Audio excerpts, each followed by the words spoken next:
Descend by thought experiment to the sun's core. Hydrogen nuclei jostle in a sea of 10 million degree plasma, each a bare proton cloaked only in positive charge. Bring two protons close and electrostatic symmetry rears like an iron gate, like charges repel with a force that climbs as distance falls. At a separation of a trillionth of a meter, the repulsion towers to more than 1 million electron volts, far above the average kinetic energy in the stellar furnace. Classical physics rules. The gate is locked, fusion should freeze, and the sun should sit dark and celestial cold. Yet outside your window, daylight spills with effortless patience. Something is breaching that perfect symmetry, slipping protons past the Coulomb Wall thousands of trillions of times each second. Classical trajectories fail, so we turn to the quantum view. Every proton is also a wave, its edges smearing into forbidden territory. Where particles bounce, waves leak. Like muffled sound through a thick wall, a sliver of probability seeps under the barrier, hinting that the gate may not be absolute after all. The question becomes, not if protons can cheat the repulsive law, but how often. Answering it calls for a dance of wave functions and an exponential law named for a Russian emigre. Our next step toward understanding how our sun learned to burn. Entered George Gamow, who saw beyond marbles and walls to probability clouds. He calculated that a proton's wave function doesn't halt at the Coulomb peak. It thins, but penetrates, a phenomenon we now call quantum tunneling. The likelihood of emergence on the other side decays exponentially with barrier height and width, coded in the elegant Gamow factor. Inside the sun, thermal collisions jostle proton waves against the wall billions of times per second. Most rebound. Yet the high-energy tail of the Maxwell-Boltzmann distribution provides a rare cadre of swift particles. The elite climbers of this electrostatic Everest blend that energetic tail with Gamow's tunneling odds, and you find a sweet spot. The Gamow Peak, where collision energy and barrier transparency conspire to make fusion just probable enough. Astonishingly, that sweet spot is tuned so delicately that an average proton waits 10 billion years before it fuses. Timescale that grants Earth eons for oceans, trilobites, and language. Where the peak shifted a little higher, the sun would gutter cold, a hair lower, and it would detonate in a ferocious flash. Thus, quantum tunneling acts as nature's backdoor, respecting the global symmetry of charge repulsion while exploiting its quantum loophole. The gate remains, the law unbroken, yet life-giving fire slips quietly through the cracks. In the next scene, we'll meet an even subtler asymmetry, a weak interaction that nudges tunneling protons into deuterium and lights the stellar fuse. Quantum tunneling alone brings two protons nose to nose, but symmetry still bars fusion. Identical charges, identical flavors, no way to bind. Salvation arrives from the most retiring of nature's interactions, the weak force. Unlike its strong and electromagnetic cousins, the weak interaction flaunts a tiny imperfection. It violates mirror symmetry. In its domain, left and right are not interchangeable. Left-handed particles dance, right-handed partners sit out. When two protons tunnel close enough, one can slip through this asymmetric loophole. By emitting a positron and a left-handed neutrino, the proton flips into a neutron, and the pair locks together as deuterium. This beta transmutation is breathtakingly rare. On average, a proton waits the age of Earth's oceans to experience it. But the Sun hosts 10 to the power 38 opportunities every second. Those few successes cascade. Deuterium fuses with another proton to form helium-3.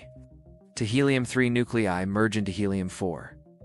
And a flood of photons begins a 200,000-year random walk to the surface. Because the weak force is, well, weak. The star burns with serene longevity. Strengthen that interaction, and solar lifetimes would shrink to mere millions of years. Weaken it further, and fusion might never ignite. The sun's gentle blaze is a testament to the power of imperfection. How a slight skew in mirror law turns tunneling whispers into the roar that lights our days. Every weak force, alchemy issues two invisible tickets: a left-handed neutrino and a positron. Positrons annihilate almost at once, adding to the photon tide. Neutrinos, nearly massless and indifferent to charge, flee the solar core at close to light speed. ghosting through convective layers, photosphere, planets, people, in the time it takes you to read this sentence. About 100 trillion solar neutrinos will have passed through your body, leaving no trace. Yet trace them, we have. In the 1960s, Raymond Davis Jr. buried a tank of dry-cleaning fluid deep under South Dakota rock. A handful of argon atoms appeared each month, chlorine nuclei transmuted by solar neutrinos, notarizing the proton-proton chain. For decades, the count was mysteriously low. The deficit hinted at new physics. And indeed, the neutrinos themselves carried another subtle symmetry surprise. They oscillate, morphing between electron, muon, and tau flavors as they fly.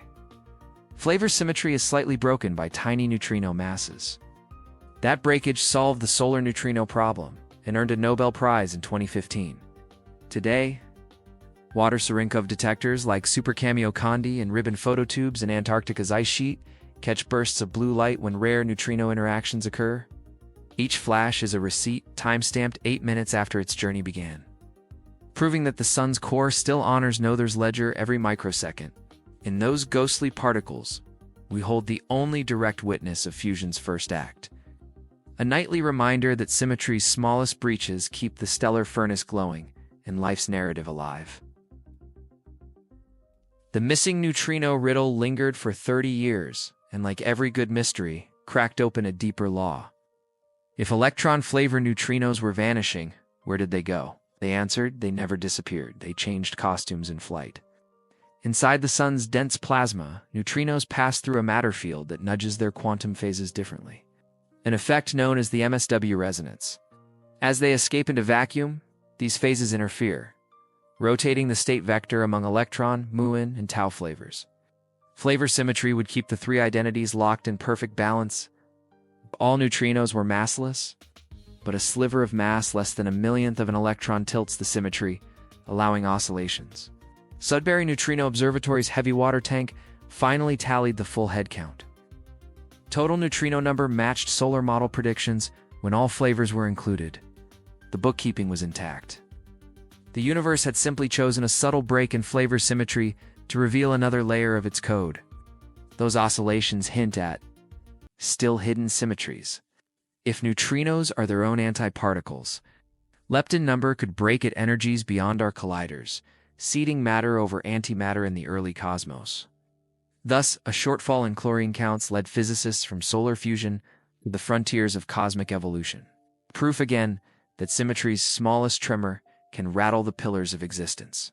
A photon born in the core begins life as a gamma-ray bullet, yet moves through plasma thicker than lead.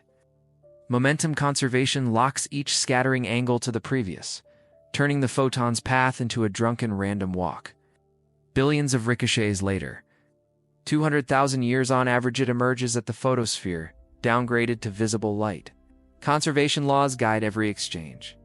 Energy bleeds from radiation to plasma, but never vanishes. Momentum shuffles from photon to ion, maintaining hydrostatic balance that holds the star in near-perfect sphere.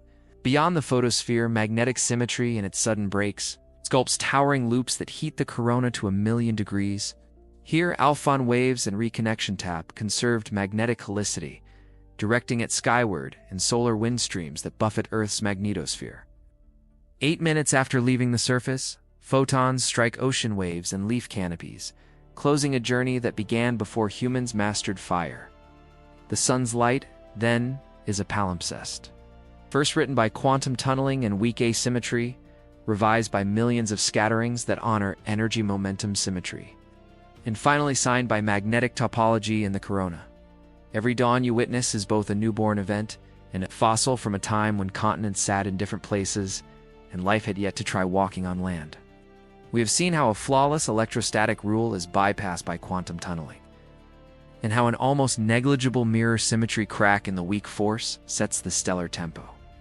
Tiny imperfections, balanced against grand invariance, light the sky and lace Earth with neutrino rain.